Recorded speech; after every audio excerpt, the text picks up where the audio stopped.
සහකාරියක් දන්න නිසා අවිවාහකයි. නමුත් මේ වෙනකොට සම්බන්ධතා පවත්වමින් ඉන්න නිසා ආයිබෝවන් ඔබ හැම දිනකටම සුපුරුදු පරිදි මම ඩොක්ටර් තාරිකා පතිරත්න. ඉතින් අද වීඩියෝ එක ගේන්නේ නිතර දිවිලේ මම කතා කරන ගැටලුවක් ගැනම තමයි. හැබැයි මේකට මුල් වෙන නිදාන කාරණාවක් තියෙනවා. ඒ තමයි අද මම දැකලවත් තිබුණේ නැති පේජ් එකකින් මට එනවා මෙන්ෂන් කරලා ඒ ගැටලුවක් ගැන අහපු පෝස්ට් එකකට. ඒකෙදි මේ මහත්මයා අහලා තිබුණේ මේ ගැටලුව සම්බන්ධයෙන් ලිංගික රෝග, ඒ කියන්නේ ලිංගික අප්‍රාණිකත්වයේ තියෙනවා කියන එක වෛද්‍ය පරීක්ෂණ වලින් තහවුරු වෙලා තියෙනවා. ඒ තහවුරු වීමත් එක්ක ලොකු මානසික පීඩනයක තමයි ඉන්නේ. ඒත් එක්ක දැන් ඒ ගැන තමන්ගේ සහකාරියක් දන්න නිසා අවිවාහකයි. නමුත් මේ වෙනකොට සම්බන්ධතා පවත්වමින් ඉන්න නිසා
යම් කිසි ගැටලුවක් ඒ ටිප්ස් පහට අදාළව ඔබට තියෙනවා නම් අන්න ඔබට තහවුරු කරගන්න පුළුවන් ඔබට අප්‍රාණිකත්වයේ තියෙනවද නැද්ද කියන එක. මේකෙදි ගැටලුවක් තියෙනවා නම් ඊළඟට මොකක්ද අපි ගත යුතු පියවර? ඇත්තටම කිව්වොත් මේ ගැටලුත් එක්ක මේ ගැටලු සමාජයේ හරි බහුලව හමු වෙන ගැටලුවක්. ඔබට විතරක් තිබෙන ගැටලුවක් නෙවෙයි. 70%කටත් අධික ප්‍රමාණයකට මේ ලිංගික අප්‍රාණිකත්වයේ සම්බන්ධ ගැටලු තියෙනවා. එතකොට මේවා ක්ෂණිකව ඇතිවෙන ගැටලු තියෙනවා. කාලයක් තිස්සේ ක්‍රමානුකූලව වර්ධනය වෙන ගැටලු තියෙනවා.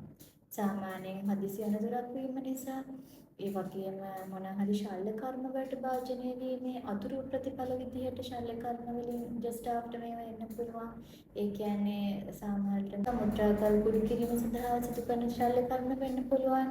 ඒ වගේම ප්‍රොස්ටේට් ග්ලෑන්ඩ් එක ආශ්‍රිත ශල්‍ය කර්ම වෙන්න පුළුවන්. මේකෙදි මේ මක්කෝවිඩ සිස්ට් අයින් කිරීම සඳහා කරන මේ වගේ දේවල් වල ඒ වගේම තමයි පෙරසම ඉවත් කිරීමේ ශල්‍ය කර්මයේ බහුල වශයෙන් කරන ඒ වගේ දේවල් වල අතුරු ප්‍රතිඵල විදිහට මේ අප්‍රාණිකත්වයේ යම් යම් මට්ටම් වලින් අපු රෝගීන් අපිට හම්බ වෙනවා.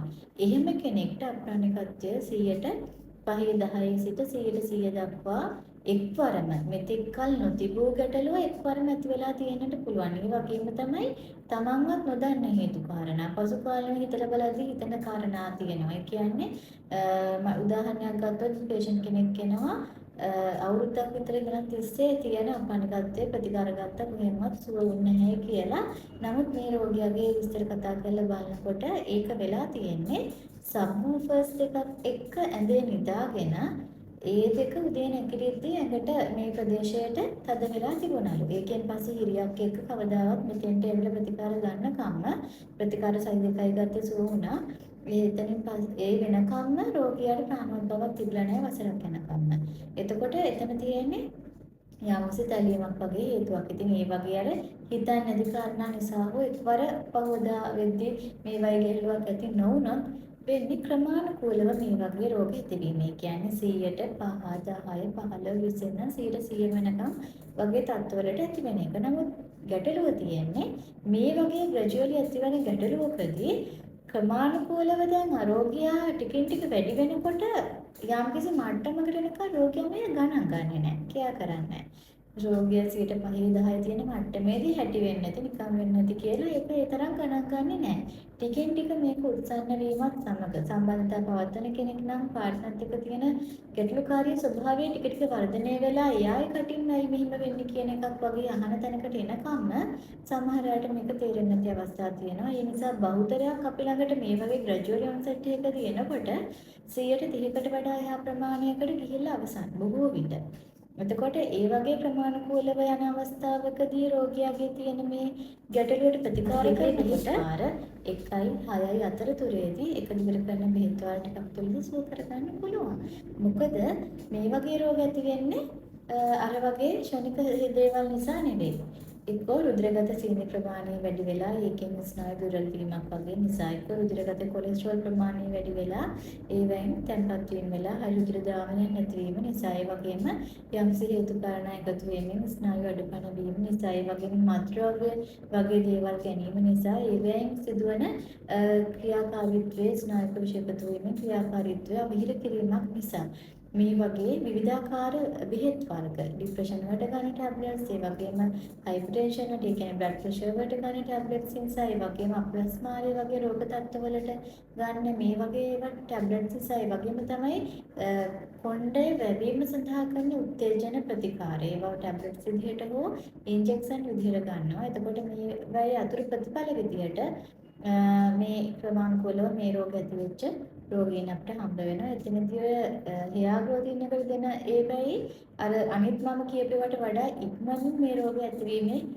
ශීඝ්‍රතාවයක් අපි දැකලා තියෙනවා. ඒ වගේ හිමිහිට මේ හේතු කාරණා එකතු වෙලා හැදෙන අප්‍රාණිකත්වයේ රෝගීන් තමයි අපිට බහුලව දකින්නට ලැබෙන්නේ. ඉතින් අපි නිවැරදිව හේතුව ඉක්මනින් ඇති වුණත් හිමිහිට ඇති වුණත් මේ ගැටලුව නිවැරදිව හඳුනාගත්තට පස්සේ ඒ ගැටලුවට සාර්ථක ප්‍රතිකාර කරලා අපිට ක්‍රමානුකූලව සුව කරන්නට පුළුවන්. ඒ ගැන බය වෙන්නට දෙයක් නැහැ. හැබැයි එකක් කියන්න ඕන අර ක්‍රමානුකූලව වැඩි වෙච්ච රෝගීන්ව සුව කිරීම එක්වර ඇති වූ රෝගවලට වඩා පහසු වෙන අවස්ථා මම දකිනවා ගොඩක් වෙලාවට. මොකද සමහරලාට හදිස්සි අනතුරකින් වගේ දෙයකින් ඒ වගේම සර්ජරි එක අතුරු ප්‍රතිඵල නිසා ඇති වුණ රෝගීන්ගේ කොයිතරම් ස්නායුවට හානි වෙලාද කියන එක මම ඇස් දෙකට නොදැක මට මේවට අදාළ ප්‍රතිකාරයට යන්න බැරි අවස්ථා තියෙනවා. ඉතින් ඒ නිසා ගොඩක් වෙලාවට උත්සාහ කරන්නේ මේ වගේ රෝගීන්ට මේ කාලය අරගෙන වෙන් කරගෙන කතා කරලා ප්‍රතිකාර ගන්න කියලා නිරන්තරයෙන් අපිට කියන්නේ මේ වගේ රෝගවලට ප්‍රතිකාර තියනවා වගේම අපිට කළ හැකි සීමාව ඔබට අවබෝධ කරලා දෙන්න. රෝගීන් ඉන්නවා මේ වෙද්දී වසර කිහිපයක් තිස්සේ හදිසි අනතුරක් වගේ නිසා අප්‍රාණික වෙලා ඒ වගේ තත්ත්වවල ඉන්නවා. අවබෝධයෙන් කියනවා අපි එතකොට අපිට 100% සුව කර නොහැකි වෙන්න පුළුවන්. අපිට කළ හැකි සීමාව පමණක් අපිට සුව කර දෙන්න පුළුවන් කියලා ඒකට කැමති නම් පමණක් මේ වගේ රෝගවලට ප්‍රතිකාර කරන්න යොමු වෙන්න කියලා. ඉතින් ඒක අවබෝධ කරගෙන එන ප්‍රතිපේෂන්ස් අපිට ගොඩක් ඉන්නවා. ඒ වගේ හදිසියේ එන තත්ත්වවලදී ඒ වගේම ශල්‍යකරණ වල ප්‍රතිකාරات එහෙමයි. මොකද අපිට සමහරවිට බලන්න විදිහක් නැහැ මෙහෙ කොච්චර ඩැමේජ් එකක් තියෙනවද කියන එක ප්‍රතිකාර කරලම තමයි බලන්න වෙන්නේ ඉම්ප්‍රූව් වෙන විදිය කොහොමද කියලා. අර වගේ ගැටලු නම් ප්‍රමාණිකව අපිට සූ කරගන්න පුළුවන්. බය වෙන දෙයක් නැහැ.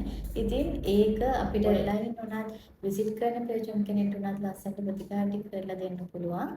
එකම දේ මේක විශ්වකර්ම ප්‍රතිකාර හෝ ආධ්‍යාත්මික බලෙන් සුව කිරීමක් නොවන නිසා ඇගේ ක්‍රමානුකූලව ඇතිවෙච්ච දෝෂ හිමිහිට සුව කරලා හෝ සුව හිමිහිට දෝෂ ටික මගහරිමින් දෝෂ වලට ප්‍රතිකාර කරමින් ගැටලු වලට ප්‍රතිකාර කරමින් හේතු ටික ඇගෙන් අයින් කරමින් ඔබ සුව කරලා දෙන්න අවශ්‍ය නිසා ප්‍රමාණිකූල ප්‍රතිකාර පද්ධතියක් යනතෙක් ඔබට ඉවසීමෙන් සිටීමට පුළුවන් නම් පමණක් මේවට යොමු වෙන්න. මොකද සති දෙකේ බෙහෙත් වාර 1යි 6යි අතරතුරදී අපි සුව කරලා අවසන් කරනවා. එතකොට ඔබ එකෙන් සුව වෙන්නත් පුළුවන්, ඔබ 6ෙන් සුව වෙන්නත් පුළුවන්. අයි පළවෙනි වාරයේ අවසානයේදී කියනවා ඔබ සාමාන්‍යයෙන් බෙහෙත් වාර කීයකින් වගේ සුව වෙන කෙනෙක්ද කියලා. පළවෙනි වටේම සුව වෙලා අවසන් වෙන අයත් ඉන්නවා. ඉතින් ඔය සීමාව කියනවා මිසක් මුලින්ම කියන්න බෑ අපිට ඔබගේ වේගය කොහොමද කියලා. ඔන්න ඔය ටික අවබෝධ කරගෙන ප්‍රතිකාර වලට යොමු වෙන්න. ඉතින් මේවට අර වගේ ලොකු මානසික පීඩ ඇති කරගන්න අවශ්‍ය නැහැ. සහකාරියක් ගන්නව නම් තමයි මේ ගැටලුව තියෙන්නේ කියලා ඒක රෝගයක් වෙන එකම එයාට ලොකු සහනයක් වෙන කාන්තාවක් නිසා තමන් ඉදිරියේ පානවත් පැවැති වෙන්නේ නැහැ කියලා දැනගන්නවට වඩා ඉතින් ඒ නිසා මේව කතා කරලා ඉතා සංයමයෙන් යුතුව ඉතා ඉවසීමෙන් යුතුව ප්‍රතිකාර කරගන්න ඕනේ කාරණා නැතුව බොරුවට මට මේක ඇයි මෙහෙම වුනේ මට මට විතරක් වුණේ කියලා අනවශ්‍ය බියක් හෝ සැකයක් ඇති කරගෙන ජීවිතේම විනාශ කරගන්න තැනට හෝ අනවශ්‍ය පීඩනයක් කරගෙන ලස්සන ජීවිතය අනාගතය ආපස්සට යන තැනට පත් කරගන්නට එපා. ඉතින් නැවතත් වීඩියෝ එකකින් හමු වෙනතේ රැඳී ඉන්න රුවයිත් සමග